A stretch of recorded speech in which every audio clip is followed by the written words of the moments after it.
Saat wawancara kerjanya, gadis itu memperhatikan bahwa papan nama perusahaan sedikit miring. Jadi ia berjalan mendekat dan meluruskannya. Tanpa diduga, pewawancara melihat tindakannya dan langsung mengumumkan bahwa ia diterima saat itu juga. Ternyata pewawancara sengaja membiarkan papan itu miring untuk menguji rasa tanggung jawab para pelamar. Sayangnya ia telah menunggu sepanjang pagi dan tidak satupun orang yang peduli untuk memperbaikinya hingga gadis itu datang.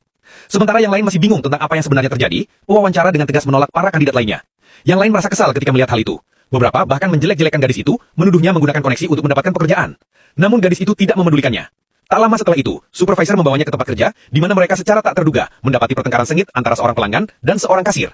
Melihat hal ini, supervisor memberikan tugas kepada para intern baru. Siapapun yang bisa menyelesaikan konflik tersebut akan langsung dipromosikan menjadi karyawan penuh waktu. Namun tak satupun intern lain yang berbicara. Mereka hanya saling memandang dalam diam. Hanya gadis itu yang maju dan menawarkan diri untuk mencoba. Saat itu, pertengkaran sudah semakin memanas, dan pelanggan serta kasir saling berteriak. Gadis itu dengan tenang mendekat dan mulai dengan tulus meminta maaf kepada pelanggan. Seperti yang diperkirakan, sikap pelanggan itu langsung melunak, dan ia menjelaskan keluhannya. Ia telah membeli beberapa pakaian, tetapi tanpa sengaja kehilangan struk, sehingga ia tidak bisa mengklaim parkir gratis. Ia bersikeras bahwa pakaian yang ia pegang adalah bukti bahwa ia memang telah berbelanja. Gadis itu mendengarkan dengan seksama dan mengatakan, ia sepenuhnya mengerti, tetapi menjelaskan bahwa kebijakan mal tidak bisa dilanggar. Jadi ia menawarkan untuk membayar biaya parkir atas nama pelanggan tersebut. Namun, kasir menolak mentah-mentah, yang kembali memicu kemarahan pelanggan.